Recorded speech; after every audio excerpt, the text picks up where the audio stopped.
Good. So I think we're at the halfway point of the course. So let's revisit real quick what we're doing. Here's the big picture. We've derived this electric field integral equation here, shown at the top of the slide. What it shows is the dot product between the incident electric field and the testing function. Remember this testing function Fm, the superscript m denotes testing functions or observation. And this particular one is a vector valued testing function. It's an RWG function for us. It looks like this. We have two triangles. So M refers to the edge. Here's the edge, M. It's this shared edge. And each basis function or testing function has two triangles as its support. And the left triangle, or arbitrarily, whichever one you define as the minus side, is denoted as Tm minus, that triangle. And the positive side is denoted as Tm plus. All right? What does minus and plus mean? It means the current flows from the minus free vertex, which is the vertex opposite the shared edge. So here's the shared edge. Or here's the shared edge. Here is the free vertex opposite of the shared edge. And here's the other free vertex opposite of the shared edge. And the current flows from this free vertex, the minus free vertex, to the plus free vertex. All right? And the basis functions, again, are defined such that the normal component of the current density that they're used to represent is normalized to unity. All right? Good. Okay, so we have the incident electric field as a function of R. So we can observe the electric field anywhere on the model, right? And we take the dot product with the testing function. And then we integrate over the domain of the testing function. What is the domain of the testing function?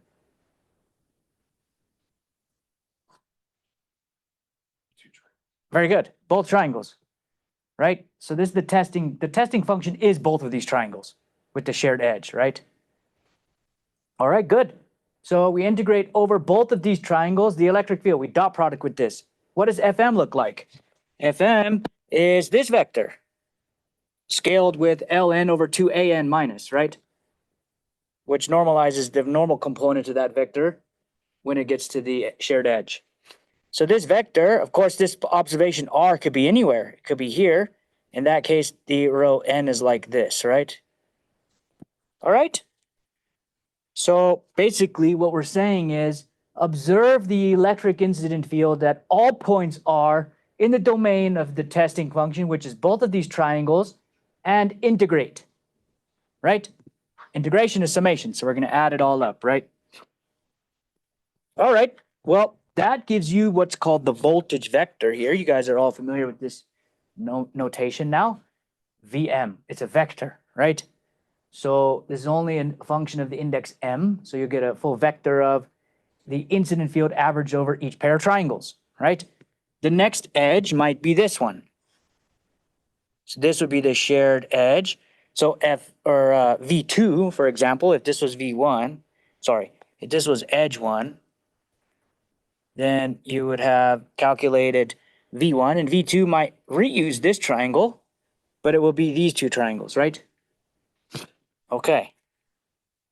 All right, and then we have the impedance matrix, which is this whole part, right? And we derived this. So we know what the divergence of Fm is. We know what the divergence of Fn is. And we know what these functions are, right? As a matter of fact, okay, so when you do this integration over the testing and the basis function domains now, then you get the impedance matrix, right? And therefore, whenever you do this integration over both the testing and the observation or basis function rather, both the basis function and testing function domains, you're integrating over how many triangles? 2. You're integrating both over the domain of Fn and Fm. 4 total triangles, right? So the impedance matrix elements become like this, right? So we integrate over all 4 combinations of these four triangles, right? So minus and minus, the minus sides of each edge, then minus and plus, so the plus and the minus here, or minus plus, and then plus minus, so this plus minus, and then plus plus, all right? And we integrate over triangular domains now instead of Fn.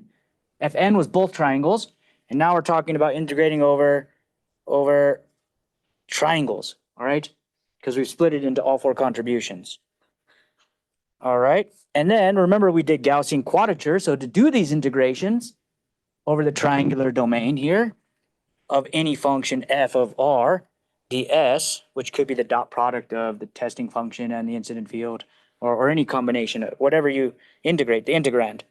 You can calculate that by knowing the three vertices of the triangle, right? We know the three vertices of the triangle, v1, v2, and v3, right? We know the vertices of all the triangles because what matrix are those in? What matrix do you get these vectors, v1, v2, and v3? Which one? Very good. P, right? P gives you the XYZ coordinates of the vertices of the points in the mesh, right? So the P matrix, each column of the P matrix will have, so you go to the T matrix, right? The triangle matrix, T, tells you, let me just refresh you guys since we've been away for a little while here. You go to the T matrix for the triangle, say triangle 1, right? And it tells you triangle 1 is column 1 of the T matrix, right? So you pick up, oh shoot, here. For triangle 1, you read column 1 of this matrix, and what you get, it tells you what the vertices are. 1, 4, and 2 are the three vertices. These are labels to the points, right? Then you go to the P matrix to get the coordinates, XYZ coordinates of these points. So column 1 is point number 1, so this is the XYZ coordinate of point 1. The next vertex is vertex 4, and that means column 4. These are the XYZ coordinates of point 4. And the next vertex is vertex 2 of triangle 1. We already did number 1. And you go to column 2. These are the XYZ coordinates. So this here is V1. This here is V2. And this one is V3. Those are the vertex vectors, right? Once you know those, then you go to here, you know V1, you know V2, you know V3. To do the integration rules, you multiply by alpha, beta, and gamma, and you get your point R, position vector R, within the triangle, right? So this alpha, beta, gamma, we're multiplying V1, V2, and V3 by 1/3 each. That puts you right at the center of the triangle. That's actually the formula for the centroid of a triangle. So this alpha, beta, and gamma will put you at the center of the triangle. Then you evaluate your function, your integrand that you're integrating. This integrand, you evaluate it at this R, which is a function of alpha, beta, and gamma. All right? So you basically evaluate your integrand where? If you do a 1-point rule, which you're going to do for your homework. Center of the triangle. Very good. Then you multiply that evaluation. So, for example, the voltage vector would be rho m dotted with E incident. All right? Which would be this integrand. And that you're going to evaluate at the center of the triangle. All right. Then you multiply the result of that calculation or evaluation of your integrand at the center of the triangle by the weight that's associated with those three, with the particular point. Here, we're just going to use a weight of 1 because you're doing a 1-point rule, equivalent to point matching, and kind of like a midpoint rule of the integration, the simplest thing you can do. All right? All right, so knowing how to do the integration of these triangles now over the triangular domains, we apply the quadrature rules and we get this. So it should be relatively straightforward for you guys to, if you're following what I'm saying. Of course, I understand it, so I'm explaining it, and it makes sense in my mind. But you guys got to sit and do the calculations, write the code, run into problems, and try to or reason it in your mind what's going wrong and figure out how to fix it, right? So, but yeah, these are the calculations that are here. And the code is here. All right? So this will be a lot easier. You won't have to do all of this repeat matrix and all of that. You can just directly calculate. You'll just, RPM will be alpha times V1. So you don't need all this rep mat for you guys in your homework, right? You just need alpha, which is all rows, column 1 is alpha, right? But there's only one row in your quad row matrix. All right, if you want to do it this way, you can, or you can just say 1/3 times V1. And V1 is here, right? V1 is, you go to the P matrix like we said, and you get the XYZ coordinates, all rows, of the column that's associated with the triangle of interest. Well, the triangle of interest is the T matrix. You want the first vertex, right? Because we're looking for V1. And you have to pass it the edge that you're trying to calculate the impedance matrix or the voltage vector for. And you have to pass it the edge M into that triangle plus matrix. Vector. Triangle plus a vector. All that triangle plus vector tells you is which triangle number is the plus side of the mth edge. All right? And then same thing for the minus. And once you have these V1s, V2, V3 for the plus and the minus sides, you can just multiply each of these by 1/3 and then add it up. Right? So it'll be a lot easier than, you won't have to do all of this. This is trying to do like up to m-point rules compactly. Right? So this, you can use any point rule here and the same code will work. And we'll calculate all of these RP vectors at the same time. Oh, shoot. All right? Okay. Yes? We are going to do this in an open surface or a closed surface? Open surface. Yeah, for the EFIE, you want to, it works well for open surfaces. If you have a closed surface, then you have to invoke the MFIE because of internal resonances and you'll have some incorrect calculations. So it's just going to be an open plate. As a matter of fact, the geometry you're going to obtain using this code. It's going to be, you're going to do exactly this, all right? If it is an open surface, how do you define the normal? So the surface, Normal. it's a good point. So you have to pick one, right? So since this is X, this plate lives in the XY plane, I would just choose Z as your normal, the plus Z, right? Matter of fact, you don't need the normal. I don't think you need it for the EFIE. You need it for the MFIE, but for the EFIE, you won't need it. Okay, good. All right. This will be super cool if you guys can do that, because as soon as you can do that, you can do all of this. And as soon as you understand how to add impedance sheets, then you can cover these things with metasurfaces. And you can design metasurfaces shaped like aircraft fuselage to give you any kind of field transformations. Your imagination can run wild at that point. All right? All right, good. All right, so yeah, that's how we do that, right? Here's the code. And then we got the singular matrices. So this is kind of a difficult part, but here, just understand the derivation and be able to sort of follow the main points of it, and then be able to use the code, right? Because the singular term is the most difficult part. But anyhow, what we did there was we subtracted the singularity and added it back. And the reason why is because this term now in brackets has a well-defined limits, right? We remove the singularity by subtracting it out. But now we have this plus 1 of R that we have to deal with. All right? So I'm not going to go through this completely in detail again, but what you do is replace your Green's function. We don't replace it. We just subtract 1 over R and add it, right? Otherwise, the EFI is exactly the same. And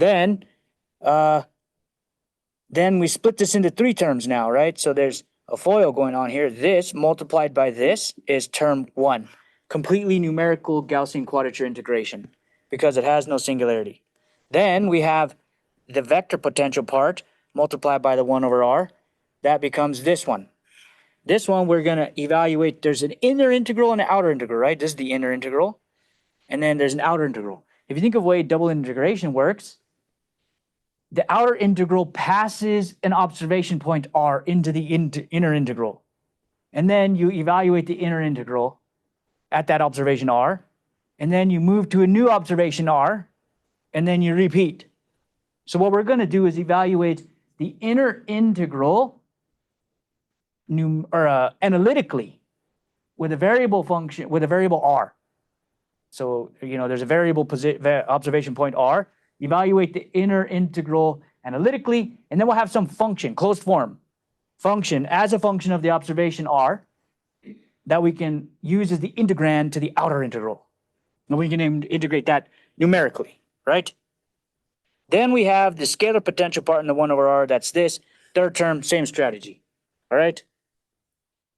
And we went deep into how to do this. So there's the main takeaway is that we're going to employ a surface divergence theorem to convert the integration over the triangular domain into, in the area of the triangular domain, into a line integral around its perimeter, a flux integral, right?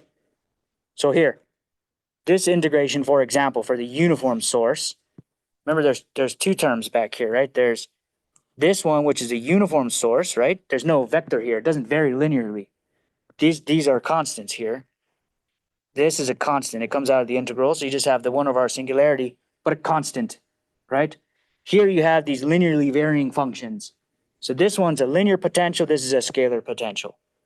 All right? So for the uniform source distribution, we have an integration of 1 over r. We convert that, so this is over the entire area of the triangle, into integration over, okay, so first thing we do is we have to write this integrand in terms of a divergence so that we can employ or apply the divergence theorem, right?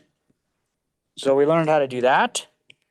Then, and this is how you can rewrite that in terms of that. From there, we have the integration over the entire area of the triangle.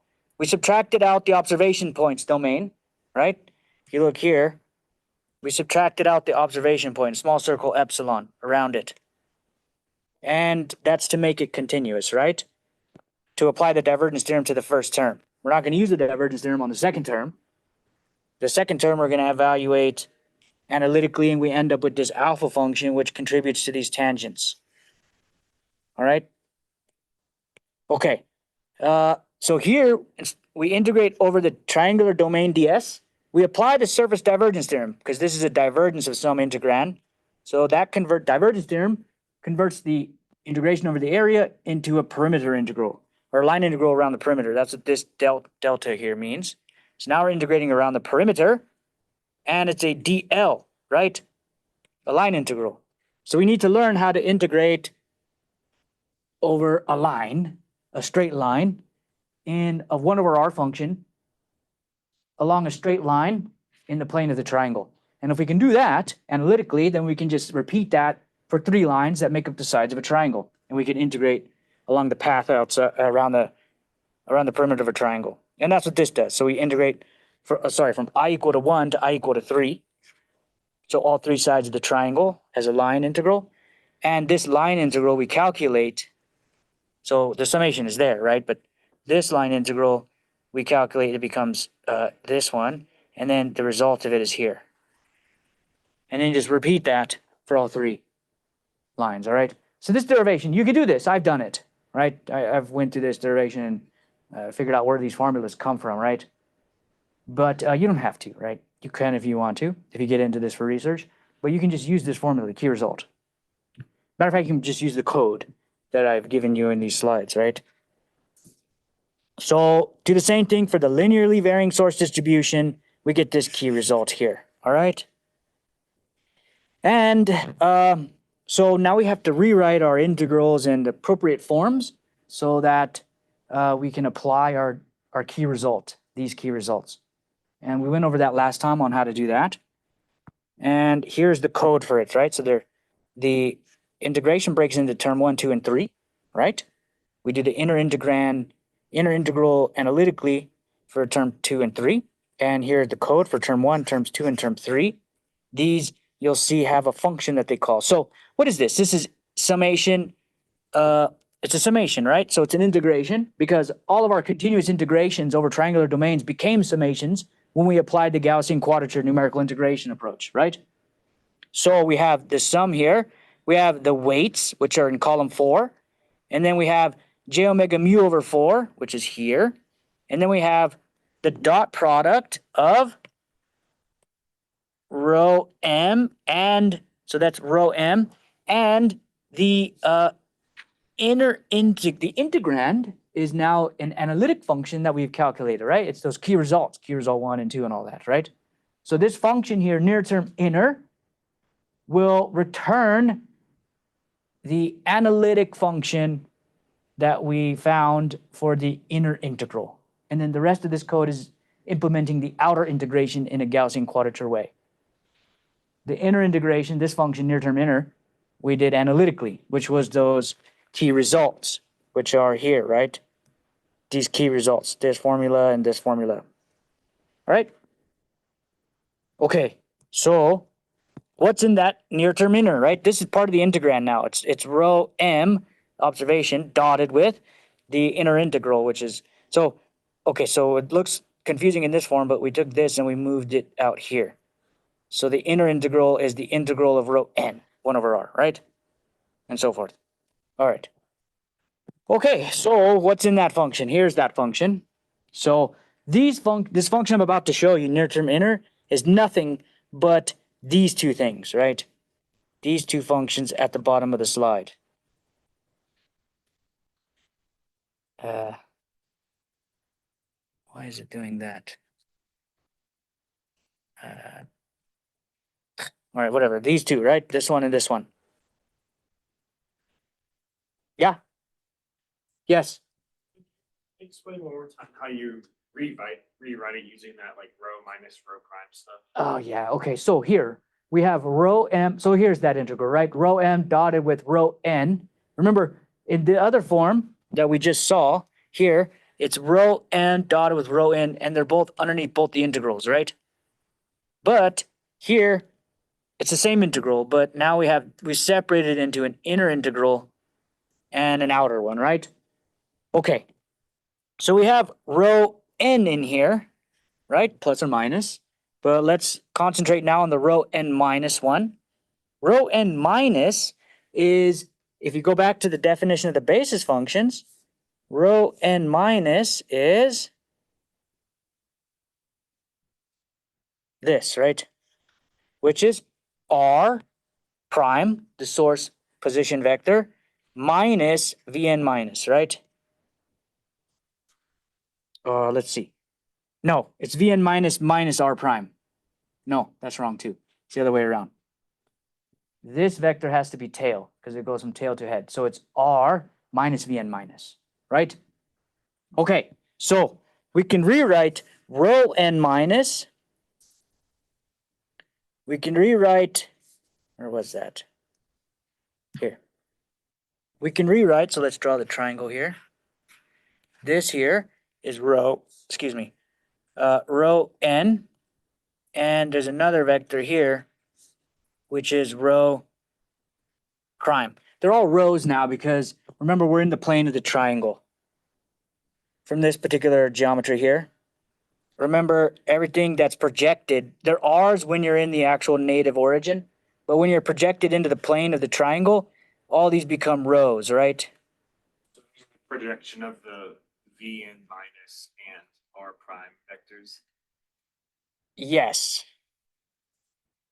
But I don't think you have to worry about projecting them because you're already in the plane of the triangle, right? This D will never be non-zero because your R vector, observation point, and the source point R prime are always in the plane of the triangle because we're doing method of moments, right? But turning the r into rho, like because the r prime is not in the plane of the triangle, but the rho prime is. Yeah, rho prime's in the plane of the triangle. Let me think about this. May I take that point back because R can be in a different triangle, which might have a separation vertically from the source triangle. But no, these are self terms. Sorry. Yeah, we're always, okay, technically, if you have a neighboring triangle, if both your R and your R prime are not in the same triangle, then the neighboring triangle may have a vertical distance. Yeah, that can happen. All right, but not for you guys, for your homework, all right? Everything's in the same plane. But anyway, where were we? Here. So yeah, oh no, the question was here, right? So rho n and rho prime is, rho n is the free vertex vector, which is vn, but now it's written as rho n, and then rho prime. So rho n minus is nothing but rho prime minus rho n. That's this, right? This is rho n minus. So they're just related to. Yeah, it's confusing. But it's the nomenclature, the standard. So a lot of this stuff comes from the book by Gibson, and he does that. And I think the main paper that this comes from Rao Wilton Glisson and some other authors. I don't know if all three of them were on that paper, as a matter of fact. In the original paper, they defined the triangle. This paper. They define the what? In this paper, they do like 2D and then they do 3D, and this paper is very good. I've read this one. They define the plus is minus is minus in the paper. Oh, yeah, yeah. Minus is There's actually a lot of papers do that. I think it was probably better to start with the current flowing from plus to minus. But the book, Gibson, he goes from minus to plus. And that's the first one I studied, was the Gibson book. Okay, very good. So, all right, so then once you understand that, this equality is clear, right? Then the other equality is nothing but subtract row and add it back. All right? And that's just the observation point. Yes. Why? Why do we need to do that, do you think? I know it's to manipulate the intervals into the proper form. Well, remember what we said. This inner integral needs to be a function of the observation point, because then we're going to integrate the outer integral with respect to dr, right? That's how double integration works anyhow. So we need to introduce this observation point into this numerical result or analytic result, so that so this now breaks into, this row n breaks into two separate terms. So you get two integrals out of it, right? But luckily, the second integral that it breaks into is the same as the scalar integration. So we can reuse that result. So still there's only two results, right? I2 prime and I1 prime. I2 prime and I1 prime. All right? Okay. So we just need to write a function that implements both these formula. All right, so that's here. So the first thing we do, this is near term inner, this function. First thing we do is we set the free vertex to vertex 1. So we need to search which vertex is the free vertex. We're giving this function 3 vertices as the inputs, vertex 1, 2, and 3 of the triangle, of the source triangle, right? This is the inner integral over the prime coordinates. And then we're passing it, what is that?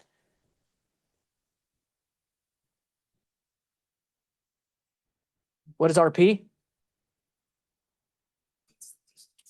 Or Remember, RP is, so RP is here. prime. Well, there's RP and RQ. So RPs are here. Those are the observation points. RP is a vector from the origin to the ith Gaussian point, right? For the numerical integration over the observation triangle. And remember, that comes from here. You take these 3 vertices and you multiply by alpha, beta, gamma for the ith integration point, and you get a vector R, which points to from the origin to the ith Gaussian integration point, right? Okay. So RP, we need RP. Why do we need RP? Because the reason we need RP is because The inner integral. exactly, and it has to be a function of the observation point that we pass into it from the outer integral, right, which is over the observation coordinates. All right, so 3 vertices, the observation point, and the free vertex, whatever the free vertex is, right? We need to know which one that is. And then this thing plus or minus, okay, what is plus or minus? You need plus or minus because, remember, there are these signs here, right? So you have to remember whether this is the, or does that mean it's the plus or minus triangle? I'm sorry. Let me see how I can remember how I did this. I wrote this a while back. So, okay, so let's come back to this once we see. And then the type flag. What is type flag? Type flag is a switch, so you can use the same function between type 1 or type 2 integrals, right? And we had both those integrals here. So there's type 1 and type 2. Type 2 is evaluated using I2 prime, And type 1 is evaluated using I1 prime and I2 prime. I1 prime here and I2 prime here for I1 and I2, right? So this flag, type flag, will tell you whether you're calculating the type 1 integral or type 2, right? Okay, good. So first we need to find the free vertex.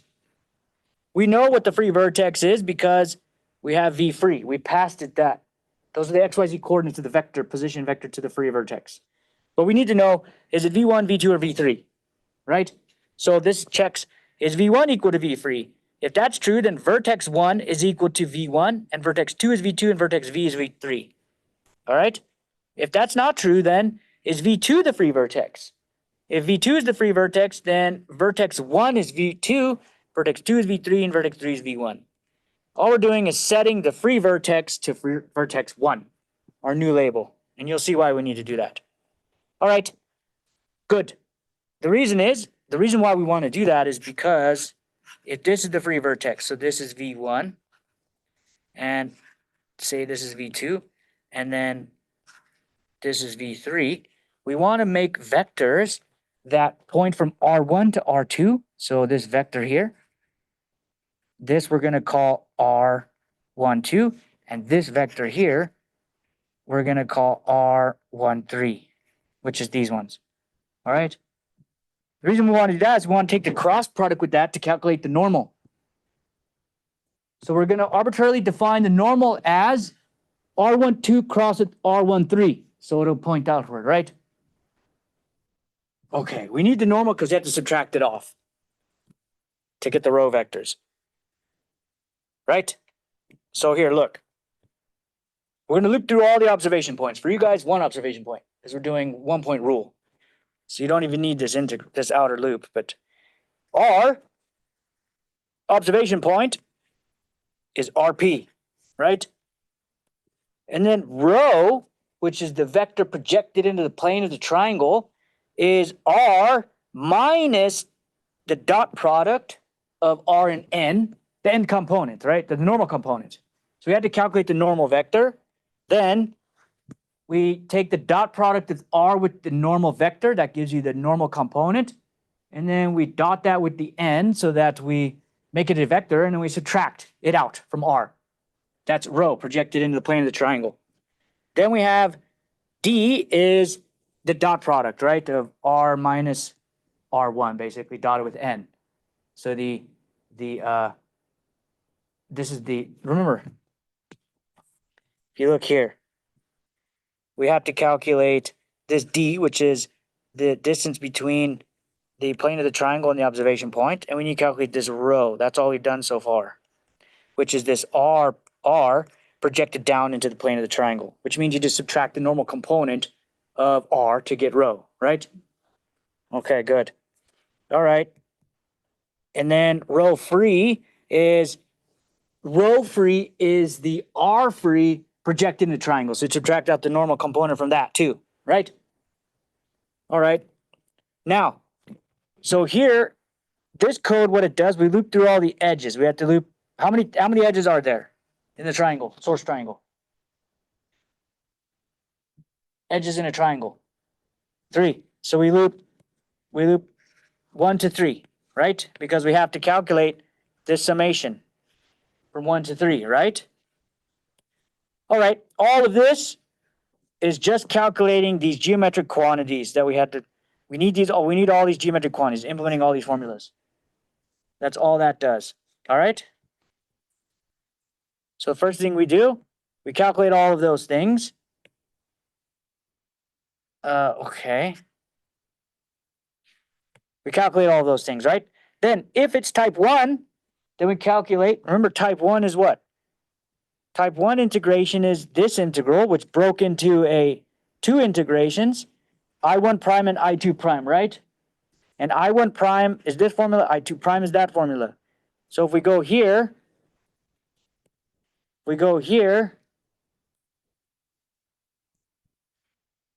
if it's type 1, we calculate I1 prime and I2 prime.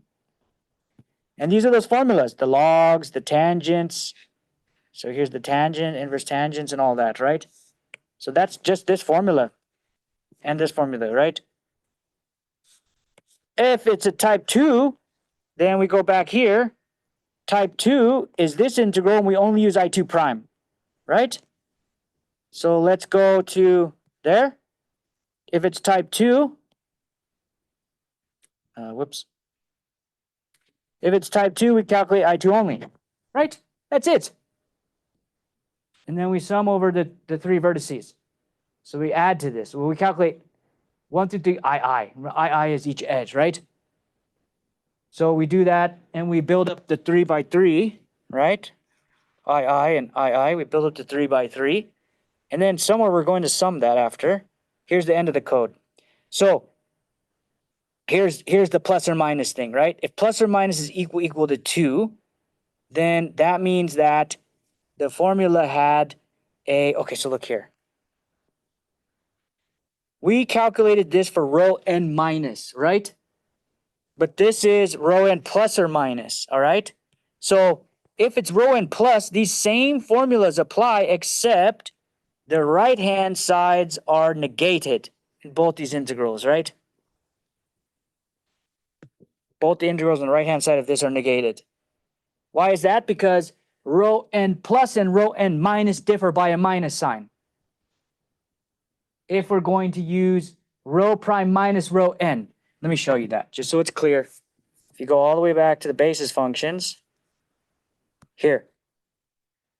Look, rho n minus is r minus vn minus, right?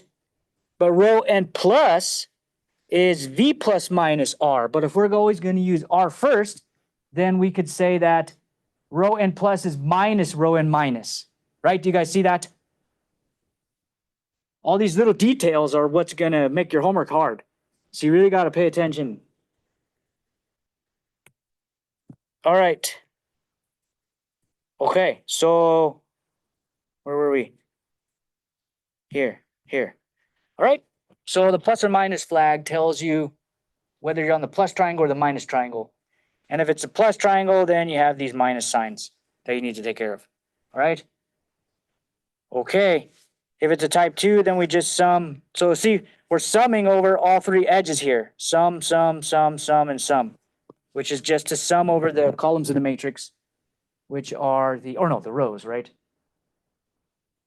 Yeah, I think just sum over the rows. Sum the x's, sum the y's, sum the z's. All right?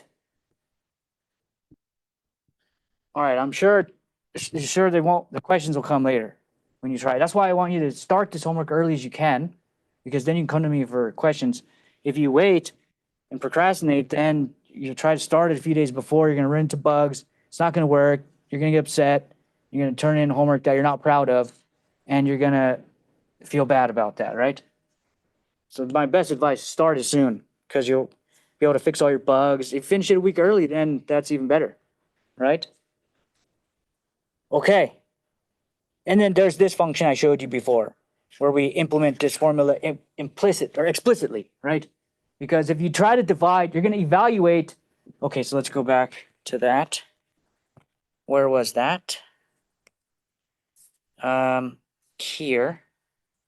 So here, there's a function called Green's function non-singular part for the term 1 of this. Term 1 is the only one with this either minus jk over r minus 1 over r, right? So this thing can become singular, right? If r is equal to 0, then numerically, when you evaluate this in MATLAB, you're going to get infinity because you're going to divide by 0. But technically, this singularity is integrable, right? So and it has a well-defined limit. But MATLAB doesn't know that. So you have to numerically implement it here. So you try to evaluate the Green's function, given a r, you evaluate the Green's function, and if there are any knotted numbers, which means you divide it by 0, you replace them with the limit of minus jk. All right? Okay, good. All right. That means you can calculate the full impedance matrix now. Now we just calculate the voltage vector, which is easy to do, right? So the voltage vector elements are found by evaluating the inner product of the incident field and the testing functions. So rho m dotted with the incident. This is the result. This would be better if it said V. This should be a V. I'll make sure I change that. So Vm is Lm over 2Am, and you integrate over both the triangles, right? There's only a testing function now. So this is edge M, and this is Tm minus, this is Tm plus, right? And you have an electric field here that you can evaluate at all points in this both these triangular domains, and you integrate over both of them. And you add them, right? So Tm plus minus means you add them. So here, we have an M point rule, but you're going to use M equal to 1. So it's just evaluation of the incident electric field at the center of the triangle. Point matching, right? And then this row vector will just point from the free vertex to the center of the triangle, and you dot it with the incident field, right? Which means you're going to pick up the tangential components of the incident field in the plane of the triangle. Here's the code to do that. So first, let's define the incident plane wave, incident theta, incident phi, incident k vector.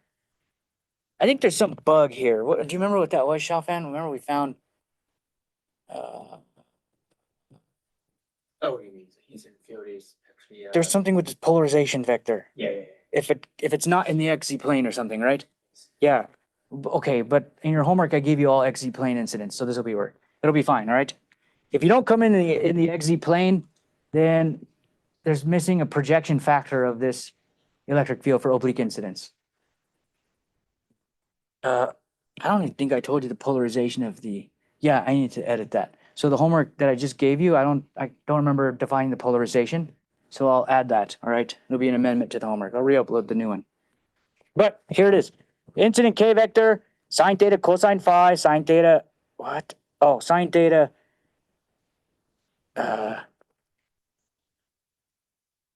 Okay, so what? This is wrong. Sine theta, sine phi for the X.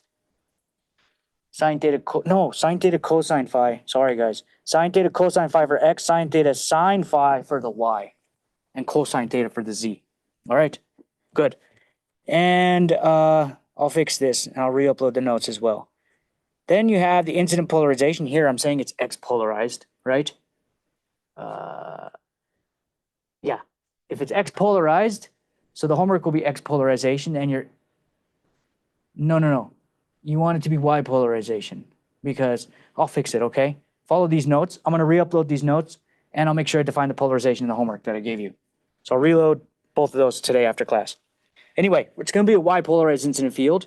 That way, if you come in obliquely on the plate in the XZ plane, then the polarization, you don't have to worry about its projection. All right, that was the problem, I think. All right, good. So then we have the incident field strength, 1 volt per meter.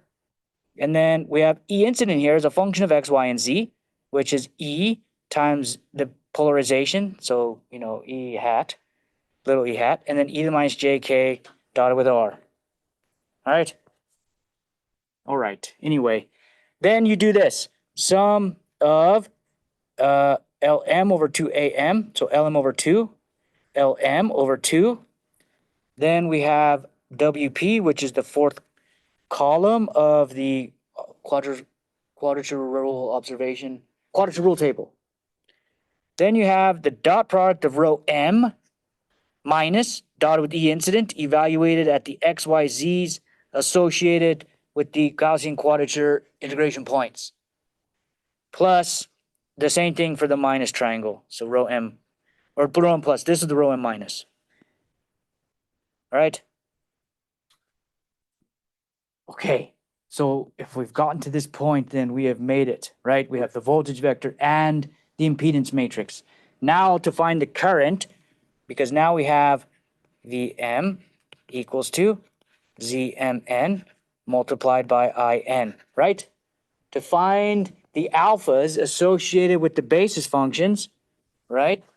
Edges, we calculate them as the following way. Zmn inverse multiplied by Vm.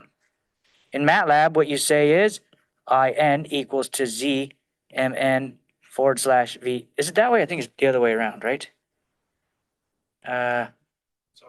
It is. Z forward slash V is the same thing, right? Yeah. All right. Good. So that's how you do it. So we've done it. That's a lot of work. It's very cool if you're able to do this. Well, you will be able to do it, right? For your homework. Very nice. So now the fun part comes where you get to visualize the results, right? So let's calculate the current, just like this. Once we calculate the current, we can start looking very smart because we can start plotting currents on all these crazy shaped objects, right? Which is non-canonical book. Okay, these are canonical problems, but okay, so you can do all kinds of different geometries now, right? Anyway, here's normal a 3 lambda by 3 lambda square plate. As a matter of fact, I think you're doing the same example, but it's 4 lambda by 4 lambda. I should change the 3 lambda so you can compare it to this. I think I'll do that. Square plate, normal incidence, x-pole plane wave excitation, except you're going to come in oblique, and you're going to compare the current that you get here to physical optics. All right? Now, once we calculate these coefficients in, we can now plot the current. How? Because the current, we can go back to the basis functions. Now we calculate all these alphas. These are really alphas, right? And we scale each of these basis functions, each of these FMs, so we'll add alphas to these, alpha n to each of these. And then we add for each triangle, the Tn minus triangle or the Tn plus triangle, we can use the same alpha, goes there and it goes there. And we can plot the current in that triangle. And that's what these plots are. Here's a sphere illuminated with a normally incident plane wave. Yeah? How to calculate the current? Yeah. So for that, I guess like you're looping through each triangle to find the field in that triangle, and you need to know all the edges associated with it. Yeah. So there's a more efficient way and a brute force way. I'm going to show you the brute force way, but there's a better way to do it, of course. How do we do it? Here. How do we calculate the current in a given triangle, right? So here is the code to do that. So we solve for the current coefficients, right? Then we want to plot the currents, right? So what we're going to do, we're going to loop through all triangles. So we're going to start from the kth triangle. And from the kth triangle, we're going to initialize a vector current to 0, 0, 0, x, y, and z coordinates, components. And we're going to loop through every edge in the matrix, which is very inefficient, but it works. Loop through every edge in the matrix. So the nth edge, all m edges, right? And we're going to calculate the coefficient of Im multiplied by the edge length, because we need that here multiplied by alpha, right? And we're going to check if the edge m, the mth edge that we're checking, belongs to triangle K. It's super inefficient though, because there are only 3 edges on that triangle K, and we're going to loop through every edge in the mesh, and we're going to find those 3. But for every triangle that we want to plot the current, we have to loop through every edge in the mesh again. We're counting sometimes the same edge, right? Yeah, so each triangle, so these 2 neighboring triangles, here's one and here's one, right? This is the kth triangle and has m equal to 1, 2, and 3 edges. But 4, 5, we're going to loop through all those edges, 4 and 5 everywhere, right? And then when we go to this triangle, k plus 1, we're going to reuse edge 2, right?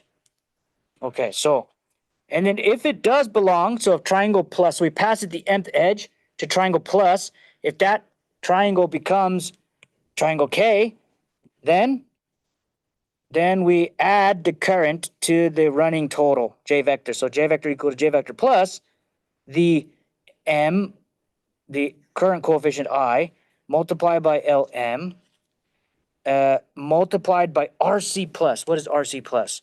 We calculated RC plus way back when. That is the position vector, the row vector that goes from the free vertex to the center of the triangle, all right?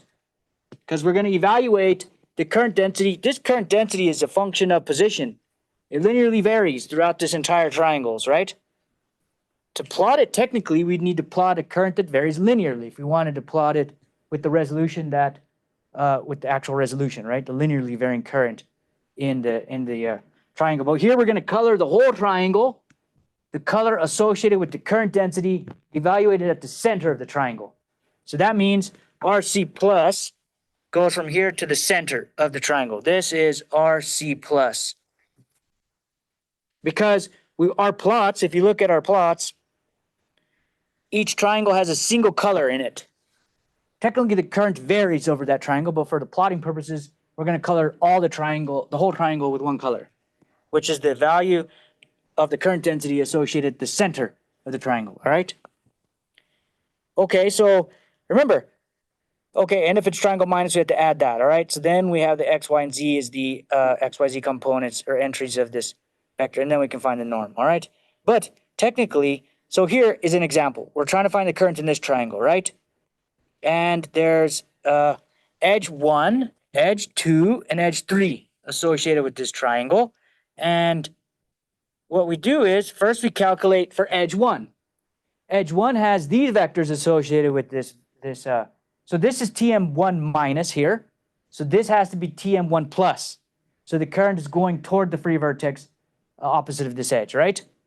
So technically this current varies all linearly through here, associated as a function of, it varies linearly all through here as rho n, right?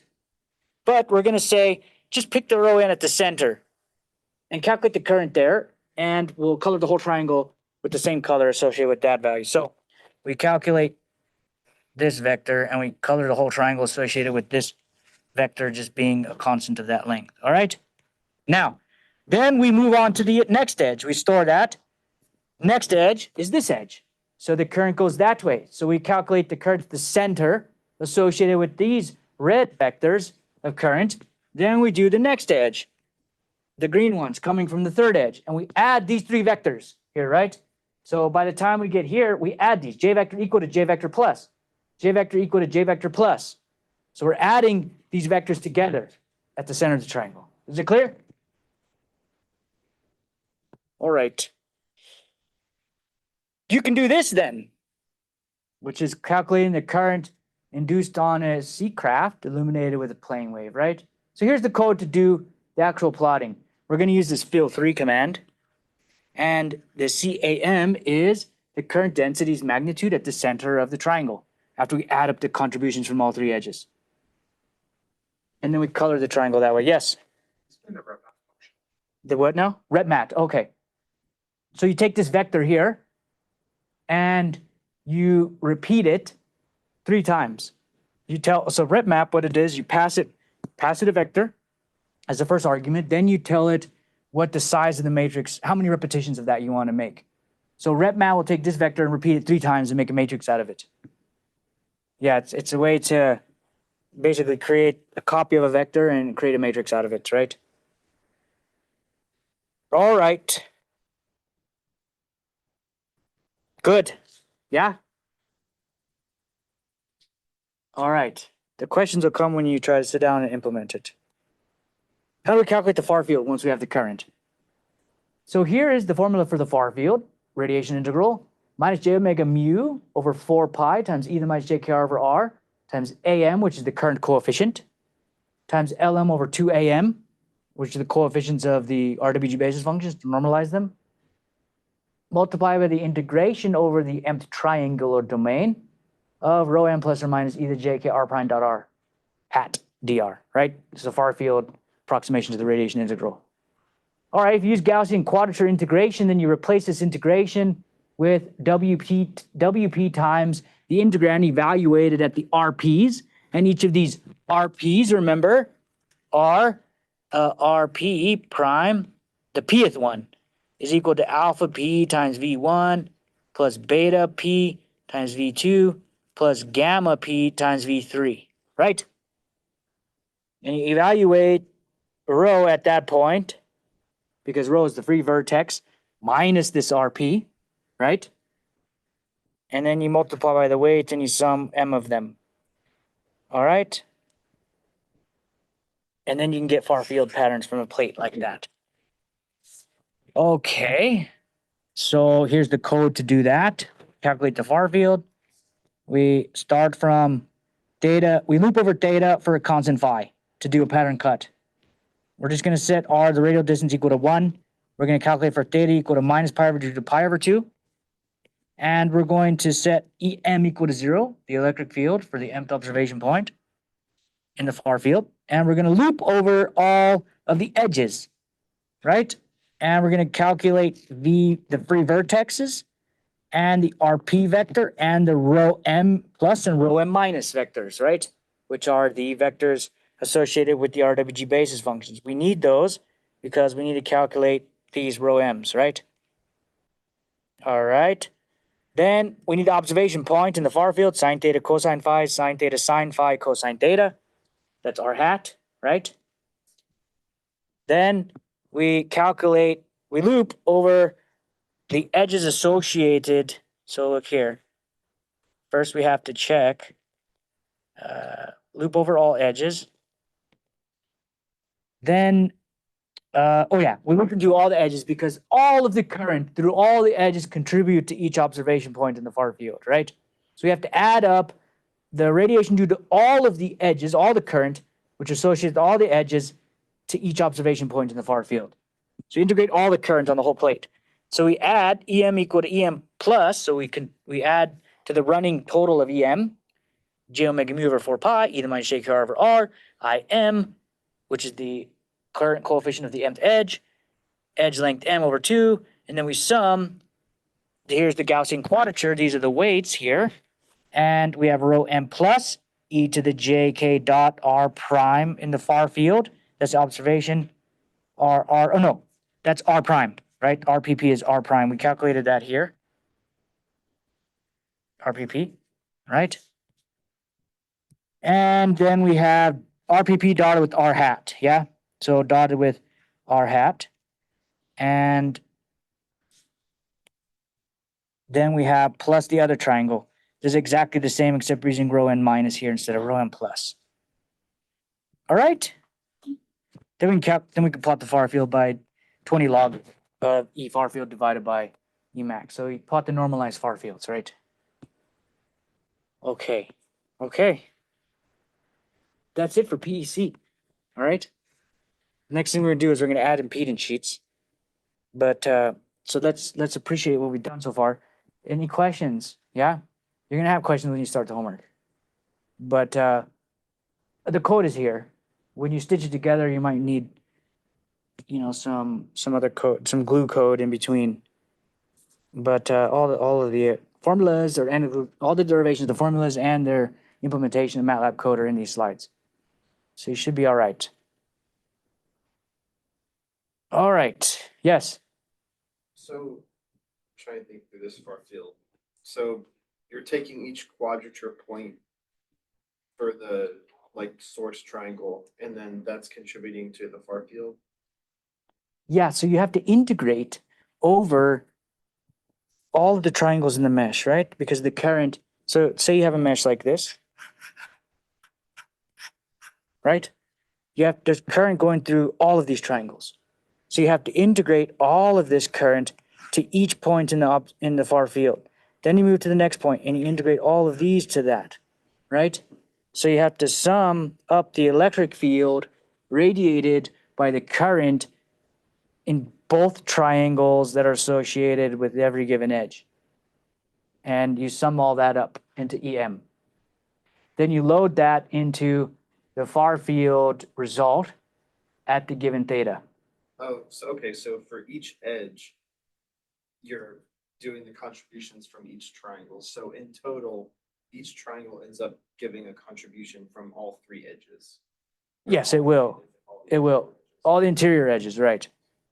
Because we're looping through each edge, right? So when we go to the ith edge, there are two triangles associated with that. We have to integrate over both of those. Right. The radiation due to both the current in both those triangles to the far field. Then we move to the next edge, which might use one of the same triangles, or it might be the same triangle, right? It won't be the same two triangles, but might reuse one of the triangles. All right, very nice. In order to represent the far field, we use a 3D plot. You could do a 3D plot, but we're just doing cuts here, right? So if you look here, where are we at? Right here. If you look here, we're choosing phi equal to 0 cut, and we're only looping over theta, which goes from minus pi over 2 to pi over 2, and 361 points. But you could do another for loop and loop over phi, and you can calculate the 3D far field pattern. But you won't need to do that for this, right? But this will work for a plane. I mean, for the actual body, for a 3D. Yeah, it'll work. You're still integrating over all the edges which belong to a three-dimensional body. But you're only observing the radiation in the far field due to that three-dimensional body's surface current, at points in one cut, you know, along theta at a constant phi, right? So when you calculate far fields, let's say we have a plate of current like this, right? I start from over here and I integrate all of this to the far field, right? Because it's R, oh, sorry. Here's an observation point. This is R in the far field. Here's R prime. But the integration, the integral for far field calculation of radiation due to current density is integration over primes. So you're going to vary this R prime vector through this whole plate, and you're going to calculate R minus R prime for every one of the points R prime points to find the radiation, treating each R prime point as a point source. It's a process of vector potential integration and convolution, right? With the point source kernel. Yes, for the Green's function. How much more numerically efficient is it to use the far field form rather than just brute forcing like R minus R prime? Like magnitude? Okay. Yeah, I think you don't have to use the parallel ray approximation, right? You could probably use the original integral and just have a really large R, right? It should work. But it's not as fast because, yeah, that's right. It's not as fast because your integrand then becomes a function of R and R prime. And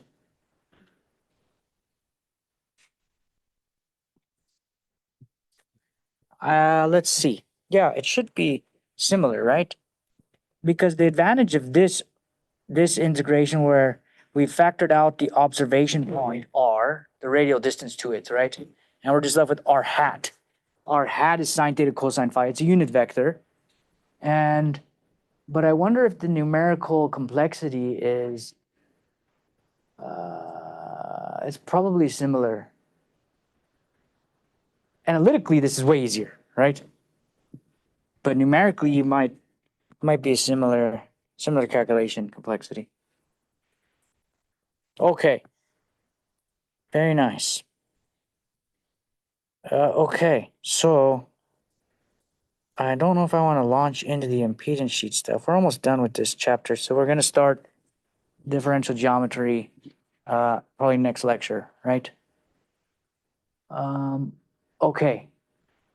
So I don't want to get into the impedance sheets yet. Maybe I should just finish it up, huh? All right, well, let's get into it. We'll just introduce it because we have 10 minutes left. Otherwise, I'd be like, if it was only 5 minutes or so. But anyhow, so we're going to add impedance sheets now, right? And to add impedance sheets, we have to understand how to represent them in terms of their current densities and their sheet impedances, all right? So we use this particular function up here, or not function, but this representation. This representation is called the generalized sheet transition condition. It's a reduced form of that, or it's called the constitutive material parameter boundary condition, all right? But basically what it says is that there's a bianisotropic boundary condition, right? So the electric current here, the electric current density is related to the electric field tangentially averaged and the magnetic field through these two tensors. All right, so electric current can come not only from electric fields, but an incident magnetic field or total magnetic field can give rise to an electric service current, right? Okay, that's called magnetoelectricity. And then, conversely, a magnetic surface current can come from an electric field or a magnetic field. And these are the material parameter tensors that are associated with that. We are only going to be concerned with electric currents excited by electric fields only. So the only relevant material parameter tensor that's non-zero is Y, the electric admittance tensor. All right? So only electric currents generated by electric fields gives us this form of this above general boundary condition. All right? Okay. So we have a dot product here because the electric field's a vector and the current is a vector. So the proportionality constant, which is an admittance, like an impedance, right? But 1 over it, that relates the electric field to the surface current is in the form of a tensor. 2x2 matrix. So this is kind of like the constitutive parameter, the constitutive relation J equal to sigma E, right? It's kind of like Ohm's law. All right, so here we're going to assume that Y is diagonal. Why do we want it to be diagonal? Because we want to be able to invert it and write it in this form. If it's not diagonal, then we can't just simply use this. The inverse of this Y matrix is a fast calculation of 1 over Z. All right? Anyhow, so that means it'll look like this. Now we have E equal to A to sheet J. The same thing you guys did in homework 3, the last homework, right? But it's now anisotropic, and it's a tensor in 3D. So that means EX, EY, and EZ, average, we'll talk about what averaged is equal to a diagonal impedance matrix with XX, YY, and ZZ components multiplied by XYZ components of the current. All right? So this diagonal matrix means there is anisotropy, but if these three elements are different. But what that means is that Y-directed currents cannot couple to X-directed fields and vice versa, or else these zeros would be, these off-diagonal entries would be non-zero. So X current is only related to X fields, and Y current related to Y fields, and Z current related to Z fields, right? Okay. What does this mean, this diagonal matrix? What that means is that in the global coordinate system, the sheet may not be, or has to be aligned to the global coordinate system. For example, here is something from Tony's papers, this paper here, right? And they implement these pure bianisotropic boundary conditions, the ones that have the full generality, using a cascade of electric admittance sheets. All right, so there's 4 admittance sheets. There's 1, 2, 3, and 4, right? These 4 sheets, even though they're all electric responses, if you cascade them in this way, then you can implement electric and magnetic responses. All right, it's really cool. But anyhow, for us, we're saying only which one of these 4 sheets are represented by diagonal impedance matrices. Only this one, the last one, which is this layer, right? Only the last one, because the X and the Y coordinates are aligned with the X and Y directions, right? The geometry is aligned with X and Y directions. Why? Because if I rotate it or within the plane like these 3 layers, what does that do? That means that an incident let's say that the X direction was like that and the Y direction was like that, right? Then an incident X directed electric field would have a component in that direction and a component in that direction, right? So it would contribute to two different, an X directed electric field here can give you, partially Y and partially X, right? Which means the off diagonal terms would be non-zero. Does that make sense? But because this geometry is aligned with X and Y, then X-directed electric fields only give you the X-directed response, and Y-directed electric fields are going to give you more of this inductive behavior probably to the interconnecting lines, right? But if you rotate it, then you start projecting things. Another way to look at that is if I rotate this impedance sheet, then basically I can redefine this diagonal matrix with rotation matrices pre and post multiplied, and that would add entries to the off diagonal elements, right? Yes. So, like, if we were coming at this from the analysis side and we wanted to represent, like, just say like a basic dielectric surface, like which of these properties would apply? Like, are they all always Wait, so present? you're saying if you have a dielectric surface? Yeah, like we could use an impedance sheet to represent like a dielectric, right? For example. A dielectric with thickness, right? So that's some kind of medium then, right? If it's thin enough, yeah. If it's thin enough, then you can represent it as an impedance. That's correct, by using, I guess my question is, in general, like, are all these material properties applicable for like any material, or are they like more exotic things? No, these are surface currents, right? But these material parameters here are reactances. They might have real parts associated with losses, but okay, so there's a couple of properties. These off diagonal magnetoelectric terms have to be real to be lossless. And then these Y and the Z have to be imaginary to be lossless. But don't worry about that.